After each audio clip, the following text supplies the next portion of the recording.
was 21 when it happened.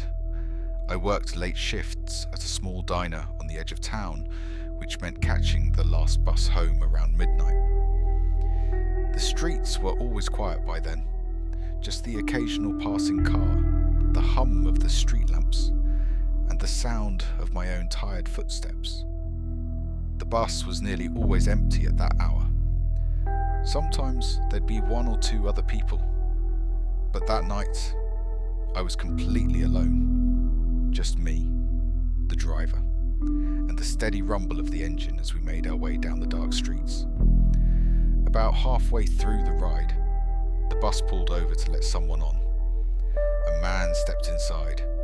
He was tall, wearing an old, worn military coat. His hair was damp from the drizzle outside, plastered against his forehead. But what unsettled me wasn't his appearance. It was the way he paused in the aisle. He didn't move. He didn't sit down. He just stood there staring directly at me. The driver cleared his throat and asked him to move along.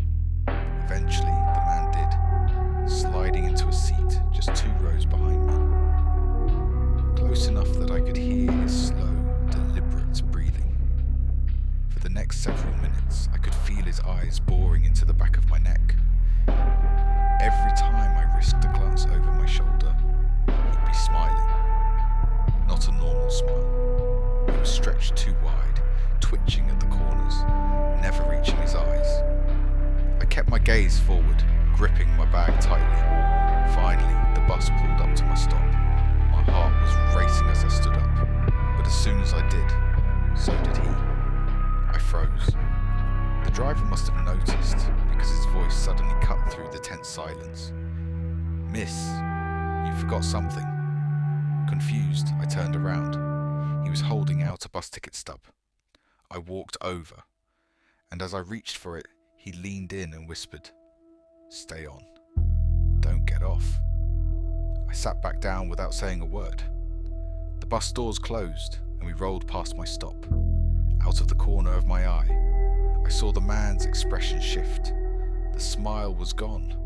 His hand disappeared into his coat pocket. Then he yanked the cord and demanded to get off. The driver stopped, and the man stepped into the night without looking back. Only then did the driver tell me. He'd seen the man holding a small folding knife hidden in his coat. That night taught me something terrifying. Sometimes, the only thing standing between you and real danger is a stranger who decides to step in.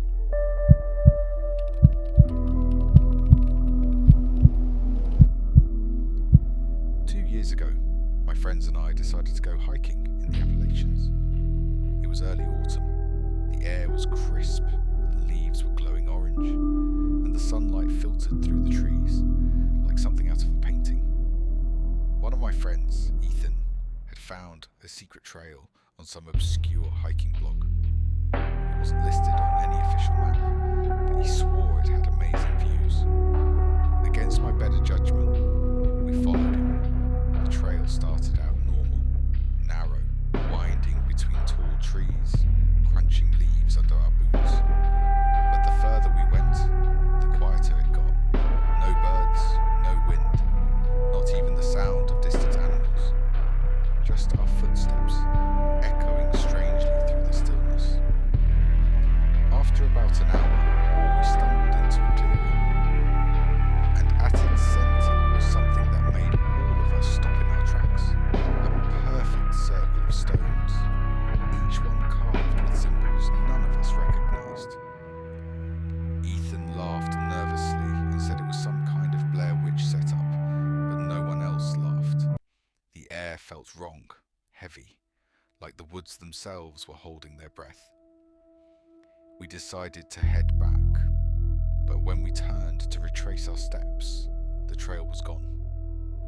The narrow dirt path we'd followed so easily had vanished, replaced by unbroken forest. No footprints, no broken branches, nothing. Panic started creeping in as the sunlight dimmed. We tried walking in the direction we thought was right, but the forest seemed to twist on itself. Every few minutes, minutes, we ended up back at the same spot. Then we heard it. A faint knocking sound, like wood tapping on wood. At first, it was distant, but it grew louder, closer, and soon it was circling us. We ran. Branches tore at our arms and faces, but we didn't stop until, out of nowhere, we stumbled back onto the original trail, right where we had entered hours earlier. When we looked back, the clearing was gone. No stones, no symbols, just trees. I think that's for the best, because the scariest thing about the wilderness isn't what's living in it. It's the feeling that it's alive, and that it doesn't want you to leave. In college, I worked the night shift at a rural gas station. My boss gave me a laminated sheet of rules on my first night. Most of them were normal: log inventory, keep the doors locked after midnight. But some were strange. Rule number 6. If a man in a black hoodie knocks after 2 a.m, do not look at him. Rule number 9. If you hear a child laughing in the bathroom, leave it alone. I thought it was some kind of hazing ritual until my third shift. It was around 2:15 in the morning when I heard it. A faint knock on the glass door. I looked up. A man in a black hoodie stood outside. His face was shadowed. He didn't move, didn't speak. He just stood there. My first instinct was to ask if he needed help, but then I remembered the rule: do not look at him. So I turned away. The knocking grew louder, sharper, more urgent. For 5 full minutes it went on, until it finally stopped. I tried to shake it off, but later that same night, when I went to restock the shelves, I heard something else. A sound that made my blood run cold. The sound of a child laughing from the bathroom. But here's the thing, we didn't have a bathroom. At least not one open to the public. I didn't wait to find out more. I grabbed my keys, locked the front door, and sat in my car until sunrise. The next morning, when I told my boss, he didn't even look surprised. He just nodded and said, "Good. Most people don't last here more than a week." Real horror doesn't just live in ghost stories or movies. It's in the empty bus ride home, the quiet trail in the woods, the night shift you thought would be easy. And sometimes, it's in the rules you were never supposed to break. If you enjoyed these true horror stories, let me know in the comments. And remember, sometimes it's not your imagination. Something really is watching you.